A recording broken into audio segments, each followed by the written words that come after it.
नमस्कार, मैं हूं मयूरिका और आप देख रहे हैं वीएनएम टीवी। वीएनएम टीवी के बुलेटिन में सभी व्यूअर्स का स्वागत है। देश, दुनिया और शहर जिलों की खबरों के साथ हम फिर एक बार हाजिर हैं। आइए नजर डालते हैं सबसे पहले वीएनएम हेडलाइंस पर।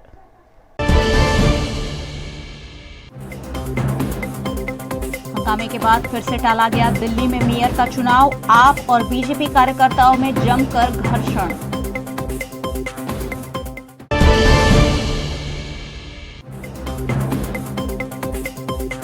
कर्ज में डूबे लोगों की सहायता में आगे आई सूरत पुलिस। 9 बैंकों से दिलवाए लोन।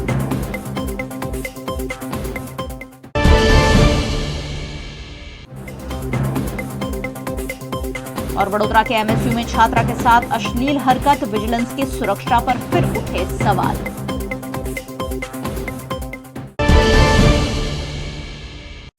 राजधानी दिल्ली पर कौन राज करेगा, उस पर भारतीय जनता पार्टी और आम आदमी पार्टी के बीच तनातनी आज भी देखने मिली। मेयर पद का चुनाव आज फिर एक बार दिल्ली में नहीं हो पाया।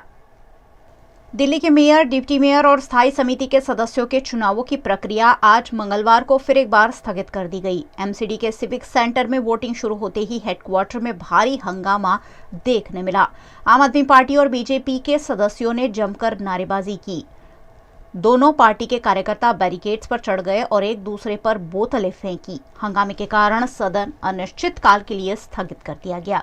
इससे पहले एमसीडी में 10 मनोनीत सदस्यों को शपथ दिलवाई गई। इस दौरान भी आप नेताओं ने जमकर नारेबाजी की। सामने भाजपा नेताओं ने भी जय श्री राम और भारत माता की जय के नारे लगाए।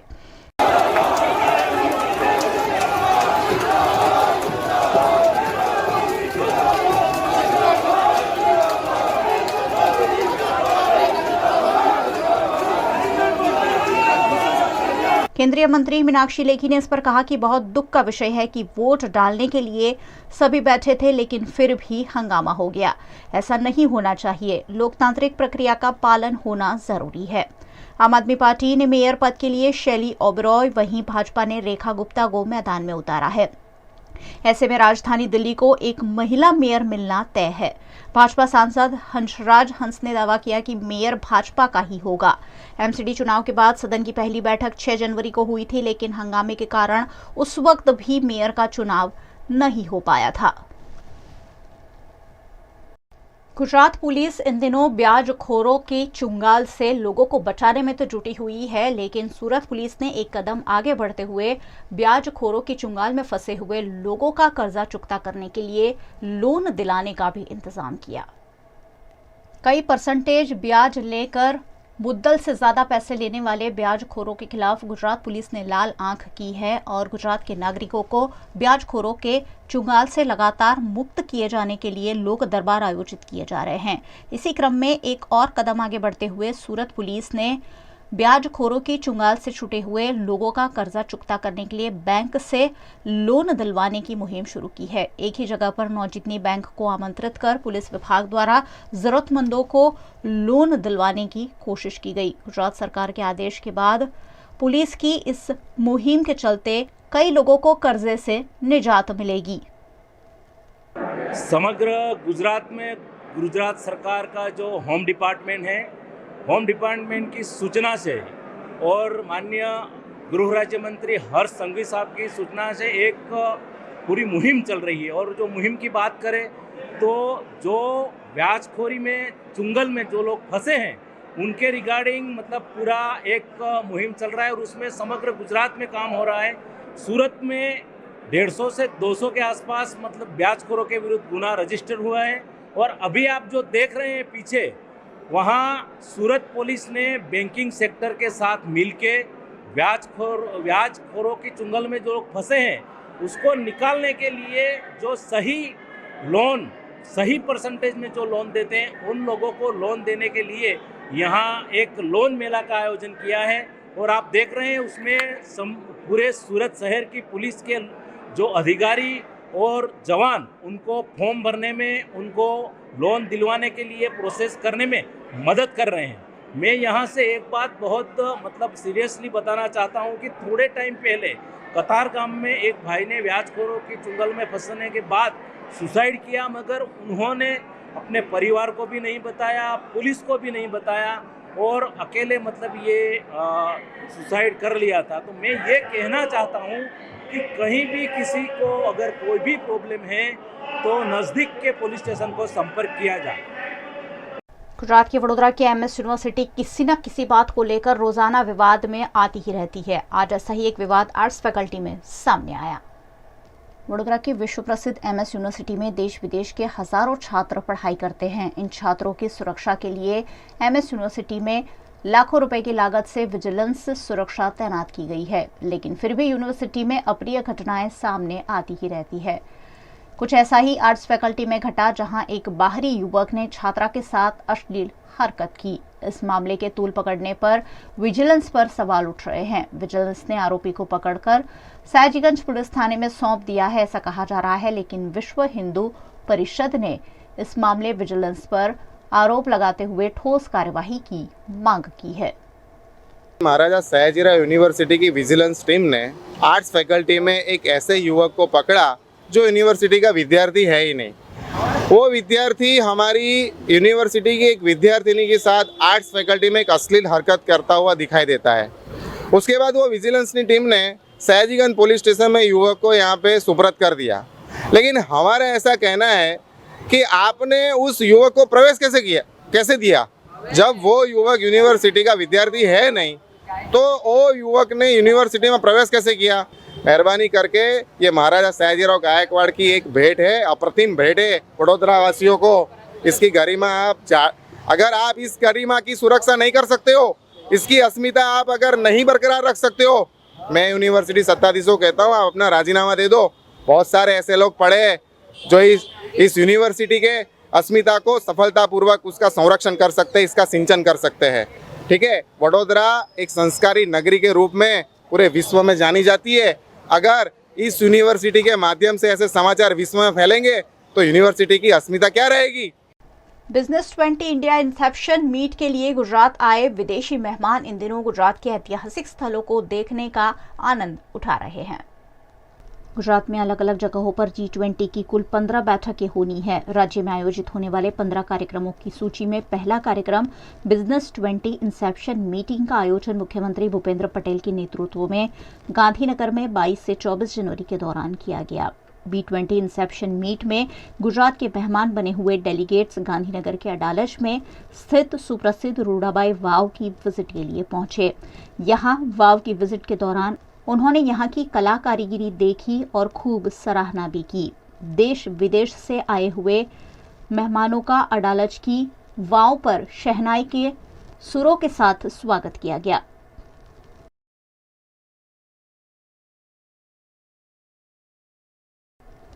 B20 इंडिया इंसेप्शन मीटिंग के लिए गुजरात आए राष्ट्रीय अंतर्राष्ट्रीय डेलीगेट्स ने विश्व स्तर पर फाइनेंशियल और IT सर्विस हब के रूप में विकसित हो रहे गुजरात की international financial tech city gift city का भी दौरा किया। डेलीगेट्स ने सबसे पहले गिफ्ट सिटी के बारे में जानकारी हासिल की। देश विदेश के डेलीगेट्स को गिफ्ट सिटी के automated waste collection plant, district cooling system और यूटिलिटी टनल जैसी आधुनिक और वर्ल्ड क्लास इंफ्रास्ट्रक्चर से अवगत कराया गया। विदेशी मेहमानों ने इन सभी प्रोजेक्ट को इंटरेस्ट के साथ देखा और काफी प्रभावित भी हुए।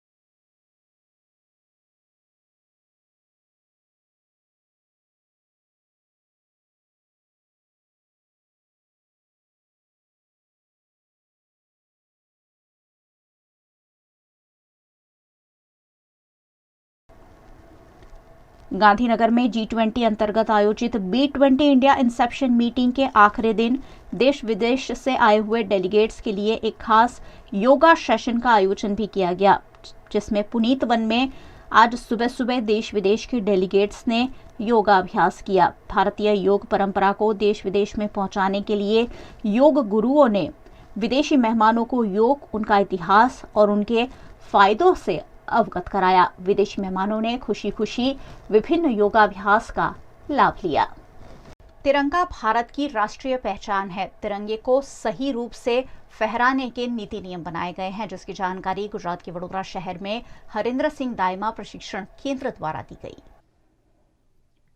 गुजरात के वडोदरा शहर में हर बार राष्ट्रीय पर्वों पर हरेंद्र सिंह दायमा एक सच्चे देशभक्त के रूप में विभिन्न संस्थाओं को और व्यक्तियों को सही रूप से राष्ट्रध्वज लहराने पर प्रशिक्षण देते थे। राष्ट्रगीत का गान कैसा होना चाहिए, ये सारी ट्रेनिंग वडोदरा शहर के लोगों को दी जाती थी। 2021 के अगस्त महीने में हरेंद्र सिंह दायमा का निधन हो गया। उनके सम्मान में हरेंद्र सिंह दायमा राष्ट्रीय प्रशिक्षण केंद्र वडोदरा में शुरू किया गया है। 26 जनवरी नजदीक है और ऐसे में हरेंद्र सिंह दायमा राष्ट्रीय प्रशिक्षण केंद्र द्वारा वडोदरा के सरदार भवन में संस्थाओं को और कई व्यक्तियों को किस तरह से राष्ट्रध्वज लहराना चाहिए, राष्ट्रध्वज की आन बान शान कैसे कायम रखी जा सकती है, उस पर मार्गदर्शन देते हुए राष्ट्रध्वज लहराने पर प्रशिक्षण दिया गया।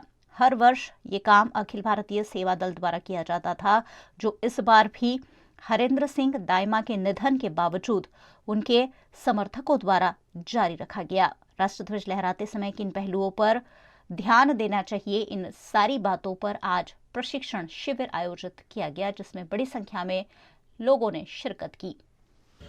सरदार भवन के अंतर्गत हरेंद्र सिंह दायमा तालीम प्रशिक्षण केंद्र इस साल से हमने शुरू किया है हरेंद्र सिंह दायमा जी के सम्मान में।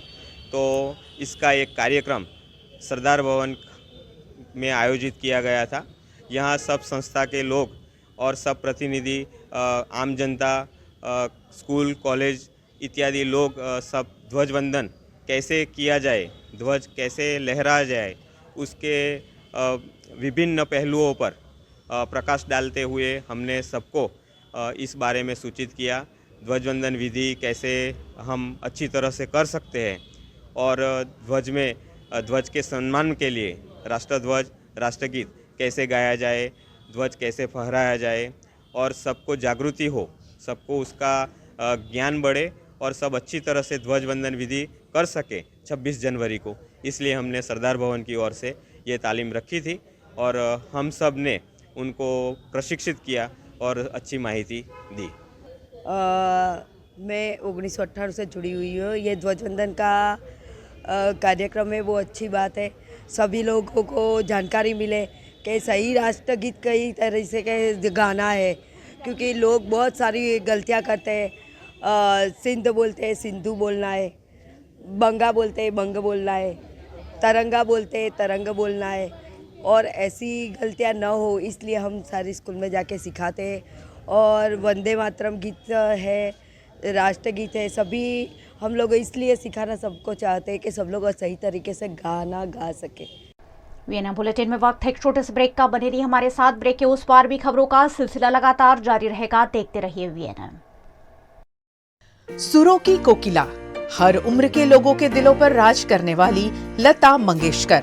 लता जी की पहली पुण्यतिथि पर कलानगरी वडोदरा के कलाकार लेकर आए हैं रूह लता की, जहां बिखरेंगे सुर लता जी के गाए हुए नगमों के।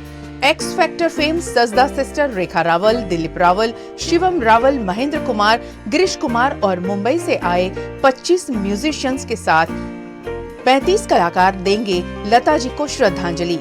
4 फरवरी रात 9 बजे गांधीनगर गृह वडोदरा में। टिकट के लिए कांटेक्ट करें दिलीप रावल 9825469199, मुकेश ठाकर 9974036721। भारत ले रहा है इलेक्ट्रिक अंगड़ाई। क्यों ना हम साथ चले, साथ चले, साथ बढ़े, साथ बढ़े, देश मेरे, देश मेरे। देश को ले जाए नई दिशा की ओर। आपका जॉय, भारत का जॉय। ધોરણ 12 પછી કેનેડામાં ઓછામાં ઓછા બજેટમાં કઈ રીતે સ્ટડી કરી શકાય એનું સંપૂર્ણ માર્ગદર્શન મેળવવા આજે જ વિઝિટ કરો કાનન ઇન્ટરનેશનલ, જ્યાં તમને મળશે IELTS, PTE, TOEFL, GRE અને સેટના કોચિંગ સાથે કોલેજ યુનિવર્સિટીના study options, facilities like mock test, SOP, EMI, education loan, visa filing અને pre departure everything under one roof. તો આજે જ આવો Kanan international at Trident complex, racecourse road, Vadodara. વડોદરાના ઘણા વિસ્તારો જેમ કે અકોટા, માંજલપુર, અલકાપુરી, મકરપુરા વગેરે વગેરે વિસ્તારોના લોકો ચિંતામાં છે. આ ચિંતાનું કારણ છે વડોદરાના લોકોમાં વધતી ઈર્ષા. જી હા, અને આ ઈર્ષાનો સ્ત્રોત છે તરસાલી એરિયામાં આવેલ રેઝિડેન્શિયલ પ્રોજેક્ટ દર્શનમ પ્લેસ. ઘણી બધી એમિનિટીઝથી ભરપૂર આ 2 અને 3 BHK પ્રોજેક્ટ બની ગયો છે નવા ઘર શોધવાવાળા લોકો માટે એક અનોખો અવસર. भारत ले रहा है इलेक्ट्रिक अंगड़ाई. क्यों न हम साथ चले, साथ चले, साथ बढ़े, साथ बढ़े, देश मेरे, देश मेरे. देश को ले जाए नई दिशा की ओर. आपका जॉय भारत का जॉय. गुजरात विधानसभा का बजट सत्र 23 फरवरी से शुरू हो रहा है, जिस पर गुजरात विधानसभा के अध्यक्ष शंकर सिंह चौधरी ने जानकारी दी. નામદાર રાજ્યપાલશ્રીએ ગુજરાત વિધાનસભાના બજેટ સત્રનું આહવાન કર્યું છે. તારીખ 23 ફેબ્રુઆરીના રોજથી 29 માર્ચ સુધી ગુજરાત વિધાનસભાનું બજેટ સત્ર ચાલશે. 23 ફેબ્રુઆરીના રોજ નામદાર રાજ્યપાલશ્રી વિધાનસભાને સંબોધન કરશે અને તારીખ 24 ફેબ્રુઆરીના રોજ બજેટ સરકાર દ્વારા રજૂ કરવામાં આવશે. તારીખ 23 ફેબ્રુઆરીથી 29 માર્ચ સુધીના ટોટલ 35 દિવસો છે, તેમાંથી 25 દિવસ કામકાજ માટેના દિવસો રહેશે અને ખાસ 27 જેટલા બેઠકોની અંદર ગુજરાત વિધાનસભાના આ કામોની કાર્યવાહી થશે. અંદાજપત્ર માટેની ચર્ચાઓ અને મતદાન તે માટેની કુલ 16 જેટલી બેઠક, સરકારી વિધેયક અને સરકારી કામકાજ માટે કુલ 5 બેઠકોની અંદર તેની ચર્ચા થશે. આ ઉપરાંત રોજે રોજ પ્રથમ 1 કલાક प्रश्नोत्तरी माटेनो रहेशे. 26 जनवरी को मनाए जाने वाले गणतंत्र दिवस में अब 2 ही दिन बचे हैं. ऐसे में गुजरात के वडोदरा शहर में जगह जगह तिरंगे और साथ ही तिरंगे रंग में रंगी हुई वस्तुओं की बिक्री हो रही है. 15 अगस्त और 26 जनवरी के दिन को भारत में राष्ट्रीय पर्वों के रूप में मनाया जाता है. 26 जनवरी यानी कि भारत का गणतंत्र दिवस. 26 जनवरी नजदीक है. ऐसे में गुजरात के वडोदरा शहर में जगह जगह तिरंगों की बिक्री हो रही है. झंडों के साथ साथ तिरंगे, रंगों से रंगे खिलौने, बैलून से लेकर कई चीजें बिक रही हैं. तिरंगे रंग की टोपियां, तिरंगे रंग के बैज इत्यादि की लोग उत्साह के साथ खरीदारी भी कर रहे हैं. 26 जनवरी को भारत अपना गणतंत्र दिवस मनाएगा, जिसकी तैयारियां अभी से लोगों ने शुरू कर दी है. घर की सजावट, दुकान, ऑफिसों की सजावट के लिए तिरंगे रंगों से रंगी वस्तुओं की खरीदारी लोग उत्साह के साथ कर रहे हैं. वडोदरा शहर में करीबन सभी इलाकों में सड़क किनारों पर छोटे छोटे ठेले लगाकर छोटे छोटे व्यापारी तिरंगे रंग की वस्तुओं की बिक्री कर गणतंत्र दिवस पर अपना रोजगार चला रहे हैं. 10 वाले भी मिलते हैं, 20 वाले भी मिलते हैं. हर तरीके के झंडे, जैसे बड़े छोटे की सबकी रेंज अलग अलग है. सब गाड़ी में रखने की झंडियाँ बेचते हैं, हेयर बैंड, बैच वगैरह सब बेचते हैं, छोटे मोटे सब. गुजरात के वडोदरा शहर में रावपुरा में खादी ग्राम उद्योग है, जहां इन दिनों तिरंगों की बिक्री तेजी पकड़ चुकी है. गणतंत्र दिवस को अब 2 ही दिन बचे हैं. ऐसे में खादी के और कॉटन कपड़ों के तिरंगे लोग पसंद कर रहे हैं. गणतंत्र दिवस के दिन कई कार्यालयों पर, स्कूलों में और जगह जगह तिरंगे फहराए जाते हैं, जिसकी खरीदारी के भागरूप खादी ग्राम उद्योग में लोग बड़ी संख्या में पहुंच रहे हैं और उत्साह के साथ तिरंगों की खरीदारी भी कर रहे हैं. Bank of India Raopura main branch से आए हैं और हम परचेज करने आए ये फ्लैग रिपब्लिक डे का. यहाँ पर अभी 26वीं जनवरी के लिए लोग झंडे, कई तरह के झंडे लेने आ रहे हैं और काफ़ी अच्छा उत्साह दिख रहा है उनमें. और यहाँ पर सही मतलब सभी साइज़ के झंडे अभी अवेलेबल है और लोगों में जो उत्साह है अपने देश के लिए वो काफ़ी बढ़िया दिख रहा है और काफ़ी लोग मतलब नए झंडे खरीदने आ रहे हैं. तिरंगा भारत देश की आन बान और शान है. ऐसे में तिरंगे को गणतंत्र दिवस पर फिर एक बार शान के साथ लहराने के लिए भारत के लोग तैयार हैं. विधानसभा चुनाव में रह गई कमियों को लोकसभा चुनाव 2024 में दूर करने पर मनोमंथन गुजरात भाजपा कार्यकारी कमेटी सुरेंद्रनगर में कर रही है. हाल ही में संपन्न हुए गुजरात विधानसभा चुनाव के बाद गुजरात के सुरेंद्रनगर में भारतीय जनता पार्टी की प्रदेश कार्यकारी बैठक का आयोजन किया गया है। 2 दिवसीय इस बैठक में 450 से ज्यादा कार्यकारी सदस्य शामिल हुए हैं। इस दौरान कई महत्वपूर्ण मुद्दों पर चर्चा की जाएगी, जिसमें विधानसभा चुनाव में कौन से बूथ में भारतीय जनता पार्टी को कम वोट मिले उस पर खास विचार विमर्श किया जाएगा। साथ ही 2024 में आने वाली लोकसभा चुनाव में लगातार राज्य में तीसरी बार 26 में से सभी 26 बैठकों पर भव्य जीत पर भी मंथन कार्यकारी कमेटी की बैठक में किया जा रहा है।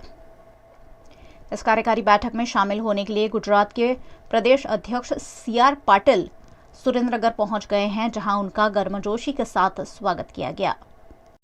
उत्तर प्रदेश के सपा नेता स्वामी प्रसाद मौर्य ने रामचरितमानस में से कुछ चौपाइयों को हटाने की मांग की थी, जिसके बाद देश भर में उनका विरोध हो रहा है। रामचरितमानस को लेकर दिए गए विवादित बयान को लेकर भाजपाइयों ने सपा नेता स्वामी प्रसाद मौर्य का पुतला फूंककर विरोध प्रदर्शन शुरू कर दिया है और उनके खिलाफ कार्रवाई किए जाने की मांग की गई।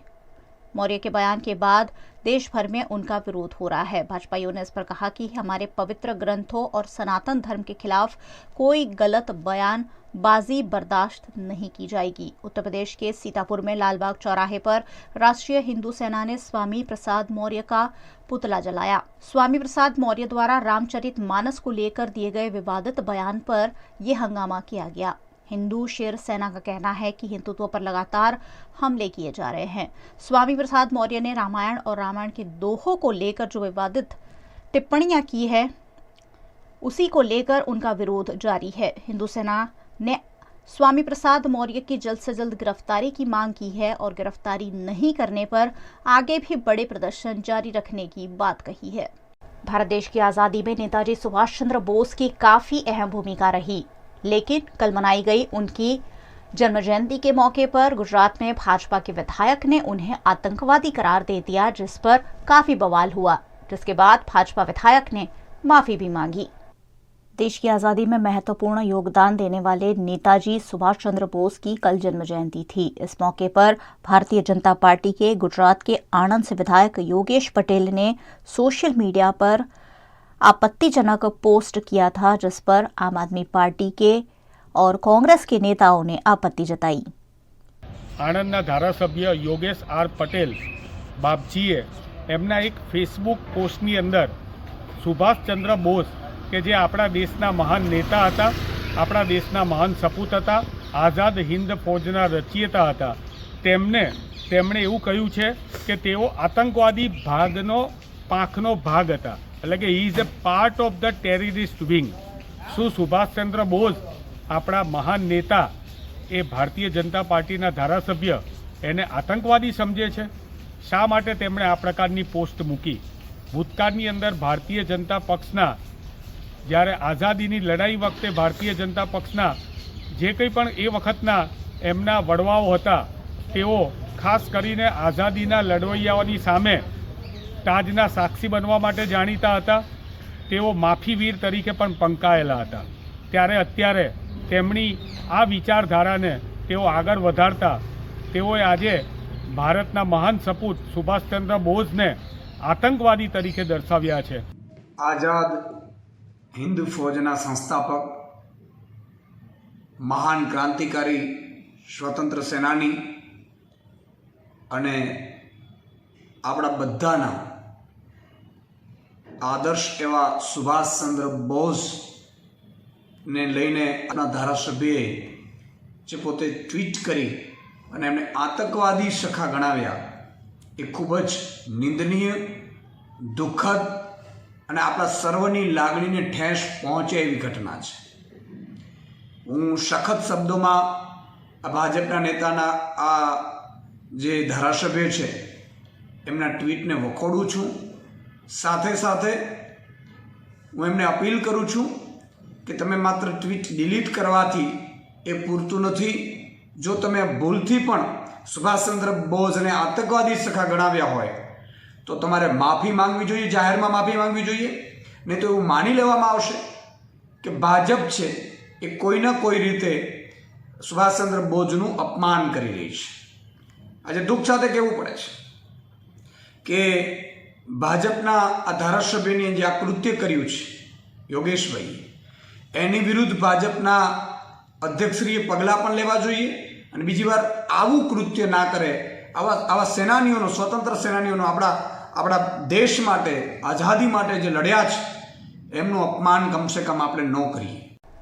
दाहोद में मुस्लिम महिला को आगे पुलिस खड़ी है कि पुरानी मॉडस ऑपरेंडी अपनाते हुए 2 अज्ञात चोरों ने सोने के कंगन चोरी कर लिए। गुजरात के दाहोद के गोदी रोड इलाके में रहने वाली 80 साल की महिला 2 जालसाजों का शिकार बनी, जिसमें कथा पूरी कर घर लौट रही महिला को 2 अज्ञात शख्सों ने बातों में फंसाकर झांसा देकर हजारों रुपए के सोने के 2 कंगन चोरी कर लिए। घटना की जानकारी पुलिस को दी गई, जिसके बाद पुलिस ने मौके पर पहुंचकर मामले की जांच शुरू की है। स्थानीय नगरपालिका काउंसिलर लखनबाई भी घटना की जानकारी पाकर मौके पर पहुंचे और पुलिस के साथ मिलकर 2 अज्ञात शख्सों की खोजबीन शुरू कर दी गई है। લગભગ 80 વર્ષના માજી છે, એમની મજલિસ કથા પતાવીને બહાર નીકળતા હતા ત્યારે 2 અજાણ્યા શખ્સોએ બાઇક લઈને ઉભેલા હતા. એમણે માજીને રોક્યા અને એક કહાની બતાવી કે માજી તમે આ બંગડીઓ પહેરીને નીકળો છો, અત્યારે થોડી વાર પહેલાં જે ઘટના બની છે અને આગળ પોલીસ ઊભી છે, તમારી બંગડીઓ પહેરેલી જોશે તો તમને 5000 રૂપિયાનો દંડ લેશે, એના કરતાં તમે બંગડી કાઢીને તમારા પર્સમાં મૂકો. એમ કરીને એમની બંગડીઓ કઢાવી અને એમના પર્સમાં મુકાવી કાગળમાં લપેટીને અને એ લોકો નીકળી ગયા. માજી ઘરે ગયા ને એમને ખબર પડી કે હું મારી બંગડી ચેક કરું. ચેક કરતાં પર્સમાં એક કાગળમાં એક લોખંડનું કડું નીકળ્યું, બંગડીઓ નહોતી. એટલે ત્યાં બધાને ભેગા કર્યા અને મને ફોન પર જાણકારી આપી. મેં અહીં આવી અને સ્થળ તપાસ કરી અને તાત્કાલિક પોલીસને જાણ કરી કે આવો એક ઘટના બની છે ગોદી રોડ પર. તાત્કાલિક બી ડિવિઝનના પીઆઈ શ્રી દેસાઈ સાહેબે આવી ગયા અને હવે તપાસ ચાલુ છે. गुजरात में पावीजेतपुर के करीबन 15 गांव के लोगों को एक्सप्रेस एसटी बस की सुविधा पाने के लिए पावीजेतपुर तक जाना पड़ता था, लेकिन विधायक द्वारा पावीजेतपुर की शिहोर चौकड़ी पर स्टॉपेज मंजूर कराए जाने से यहां के लोगों में खुशी की लहर है।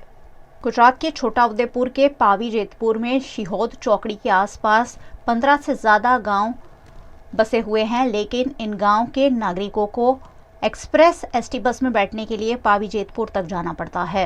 लगेज के साथ गांव के लोगों को पावीजेतपुर तक जाने में दिक्कतें आती थी। ऐसे में छोटाउदेपुर के नवनिर्वाचित विधायक राजेंद्र सिंह राठवा ने चौराहे पर एक्सप्रेस एसटी बसों का स्टॉपेज मंजूर करने की मांग की थी, जिसे एसटी विभाग ने मंजूर कर ली है। शिहोर चौकड़ी पर एक्सप्रेस बसों को स्टॉपेज मिलने से 15 से ज्यादा गांव की जनता को इस सुविधा का लाभ मिल पाएगा।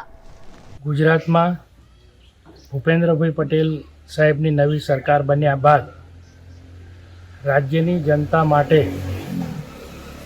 જે પાયાના પ્રશ્નો છે, પ્રશ્નોના ઉકેલ તરફ આ સરકારે ખૂબ ત્વરિત ગતિએ કામ કરવાનું ચાલુ કર્યું છે. ત્યારે વાહન વ્યવહાર વિભાગના મંત્રી શ્રી હર્ષભાઈ સંઘવી સાહેબે રાજ્યના તમામ ધારાસભ્યોને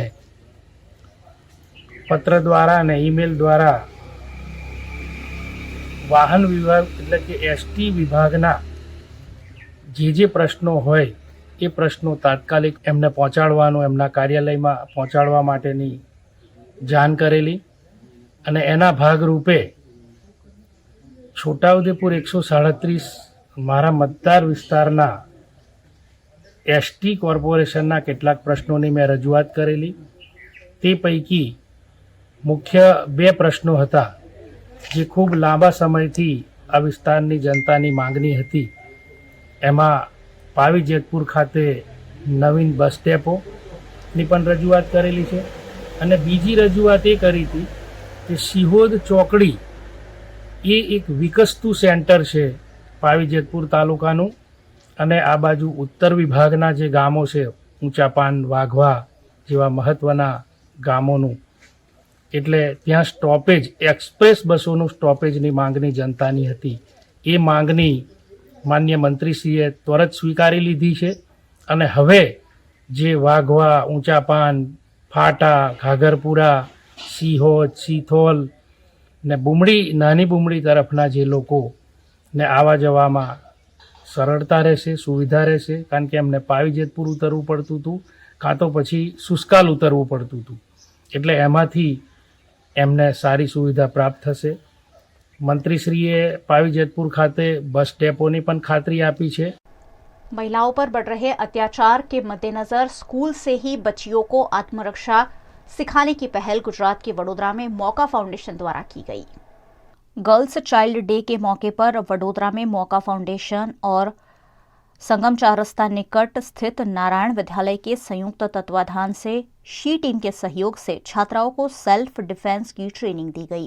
आजकल महिलाओं और बच्चियों को शारीरिक और मानसिक अत्याचार सहने पड़ रहे हैं. ऐसे में छात्राओं को आत्मरक्षा के साथ साथ गुड टच, बैड टच की समझ दी गई. वडोदरा के मौका फाउंडेशन के उर्वशी इंगले, मोरेश्वर इंगले की अगुवाई में संगम चार रास्ता निकट की नारायण विद्यालय में शी टीम के सहयोग से 200 से ज्यादा छात्राओं को आत्मरक्षा का प्रशिक्षण दिया गया. इस मौके पर डिप्टी कलेक्टर जे पटेल, शहर पुलिस हेडक्वार्टर के ACP Kamlesh Vasava, she team की डीवाईएसपी राधिका भाराई और शी टीम की महिला पुलिस इंस्पेक्टर समेत की कर्मचारियों की उपस्थिति रही.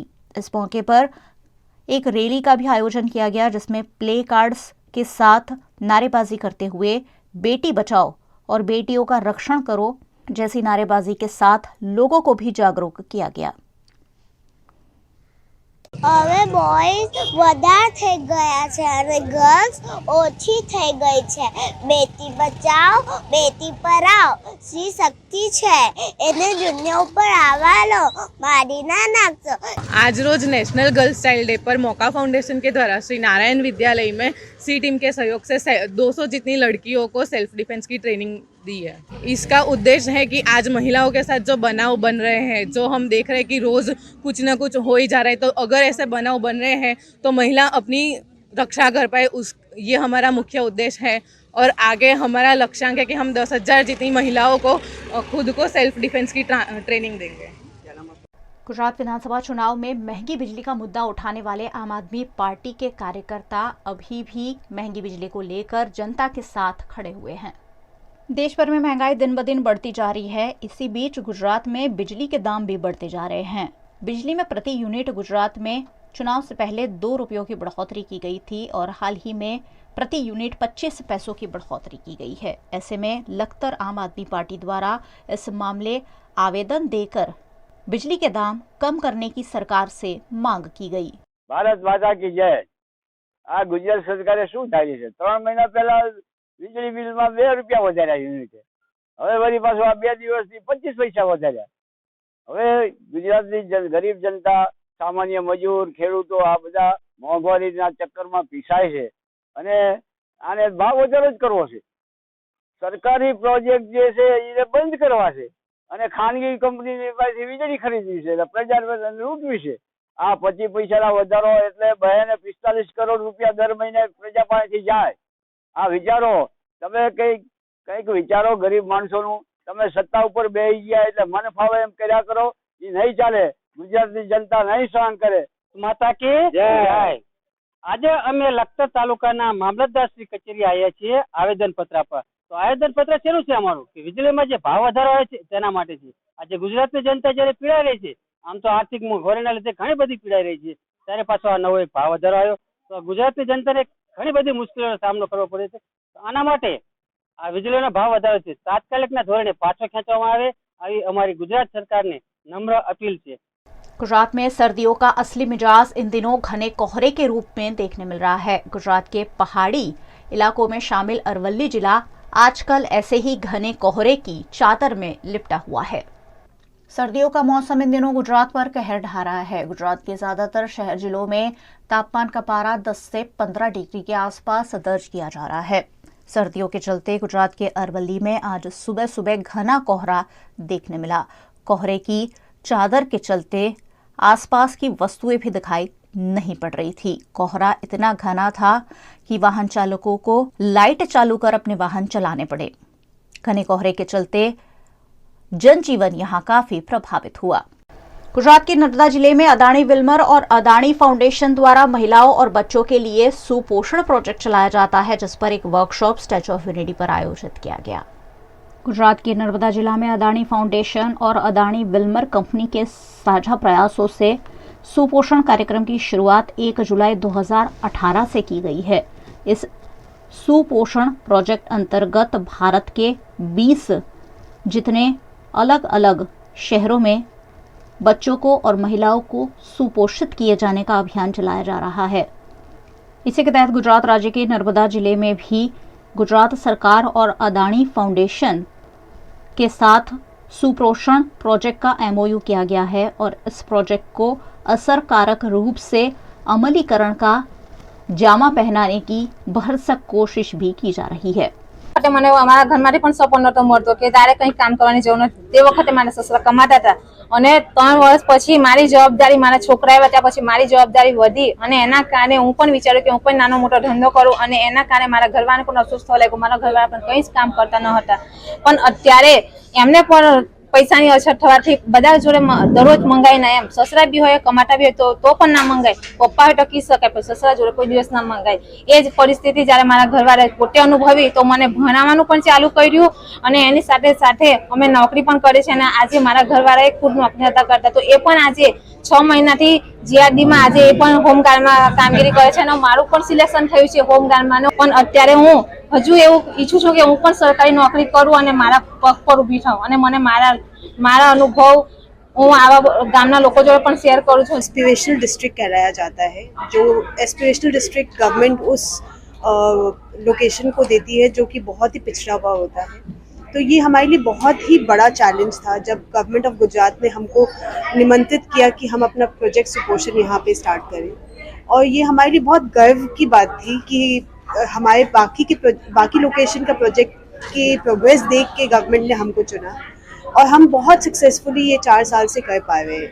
हम इसमें adolescent females 0 to 5 years old children और रिप्रोडक्टिव एजेस में एज की महिलाओं को टारगेट करते हैं और ये बहुत ही इम्पॉर्टेंट प्रोग्राम है क्योंकि ये ग्रास लेवल रूट लेवल पे काम होता है जहाँ पे कम्युनिटी बेस्ड वॉलंटियर को हम चुनते हैं जिसको सुपोषण संगिनी कहा जाता है, जिनको हर वो नॉलेज दिया जाता है जो कि एक न्यूट्रिशियस ज़िंदगी जीने के लिए इम्पॉर्टेंट हो। अदानी विल्मर बहुत ही गर्व से कहता है कि ये प्रोजेक्ट वो बहुत ही अच्छे से एग्जीक्यूट कर रहा है विद अदानी फाउंडेशन और अभी हमारे यहाँ पे 500 से अधिक संगिनी है और हम ये पूरा नर्मदा जिला को कवर करते हैं। तो ये बहुत ज़रूरी है कि ये हम ज़्यादा से ज़्यादा लोगों तक पहुँचाएं। इसका जो इम्पोर्टेंस है, न्यूट्रिशन का इम्पोर्टेंस है, वो हम ज़्यादा से ज़्यादा लोगों को पहुँचाएं, वो सबसे इम्पोर्टेंट हो जाता है। तेजस ट्रेन में मुंबई पुलिस के साथ सफर कर रहा आरोपी पुलिस को झांसा देकर फरार हो गया, जिसकी शिकायत वडोदरा पुलिस थाने में दर्ज कराई गई है। तेजस एक्सप्रेस ट्रेन में मुंबई पुलिस के साथ सफर कर रहे एक आरोपी ने वडोदरा रेलवे स्टेशन पर पुलिस को चकमा दे दिया। दरअसल मुंबई के मलाड में ठगी के आरोप में निशित शाही को मुंबई पुलिस ने गिरफ्तार किया था। मुंबई पुलिस आरोपी को लेकर जांच के लिए दिल्ली जा रही थी। उस दौरान शौचालय में गया हुआ आरोपी कई वक्त तक बाहर ही नहीं आया। बाद में पता चला कि शौचालय की कांच की खिड़कियां निकालकर आरोपी फरार हो गया है। इस मामले मुंबई पुलिस ने वडोदरा पुलिस थाने में शिकायत दर्ज कराई है। ये आरोपी सीसीटीवी कैमरे में भी कैद हुआ है। गुजरात के वडोदरा शहर में महाराजा सयाजीराव गायकवाड़ द्वारा बनाई गई कई ऐतिहासिक इमारतें हैं। इन इमारतों को संजोने के लिए वडोदरा के क्रेडाई और वडोदरा नवरात्रि फेस्टिवल जैसे संगठन आगे आए हैं। गुजरात का वडोदरा शहर यानी कि महाराजा सयाजीराव गायकवाड़ का शहर, इस शहर को महाराजा सयाजीराव गायकवाड़ ने कई ऐतिहासिक इमारतों की भेंट दी है, जो आज भी वडोदरा शहर की शान बनी हुई है। वडोदरा शहर की इस शान को कायम रखने के लिए वडोदरा प्रशासन और वडोदरा कॉरपोरेशन लगातार कार्यरत है। वडोदरा महानगर पालिका और साथ ही प्रशासन द्वारा की जा रही ऐतिहासिक इमारतों की देखभाल में सहयोग के लिए वडोदरा के संगठन क्रेडाई और वडोदरा नवरात्रि फेस्टिवल सामने आए हैं। क्रेडाई द्वारा ऐतिहासिक इमारतों को संजोने के लिए 50 लाख रुपए जबकि वीएनएफ द्वारा 25 लाख रुपए दिए जाने का ऐलान किया गया है। बड़ौदा की बात की जाए तो बड़ौदा एक ऐतिहासिक नगरी है। बड़ौदा का बहुत पुराना चंदना राजपूत, डोडिया राजपूत से लेकर विश्वामित्र की तपश्चर्या से लेकर महाकाली और पत्तई राजा के समय का एक इतिहास है। मतलब बहुत ही पौराणिक और सांस्कृतिक नगरी रही है बड़ौदा। बड़ौदा का इतिहास बहुत पुराना है और इस ऐतिहासिक नगरी में महाराजा सर सयाजीराव गायकवाड़ द्वारा जो स्थापत्य किया गया है, जो भी जितने भी स्थापत्य के नमूने बनाए गए हैं, विश्व फलक पे बड़ौदा को एक अलग ही उजागर किया जाता है उससे। और जिस तरह से हमारे रावपुरा के धारासभ्य श्री बालू भाई शुक्ला और जो गुजरात विधानसभा के मुख्य दंडक भी है, उनके द्वारा जो इस मुहिम को छेड़ा गया है, उसे लगता है कि बड़ौदा का इतिहास जो है वो उजागर होगा और उसमें एक छोटा सा दान वडोदरा क्रेडाई और क्रेडाई VNF वडोदरा नवरात्रि फेस्टिवल के द्वारा दिया गया है। यहाँ पे मैं कहना चाहूँगा कि इतने सालों बाद जो बालू भाई शुक्ला ने कदम उठाया है, उन्होंने जो इनिशिएटिव लिया है, इसके लिए उनका खूब खूब धन्यवाद करते हैं हम। साथ में ये बताना चाहते हैं कि वडोदरा शहर के मध्य में जो सुरसागर लेक है, उसके लग के जो न्याय मंदिर है और लाल कोर्ट है, म्यूज़िक कॉलेज है, ये सब महाराजा की देन है, ये सब ऐतिहासिक धरोहर है। इसकी वजह से बड़ौदा का विश्व फलक पे एक अलग ही नाम मिला है।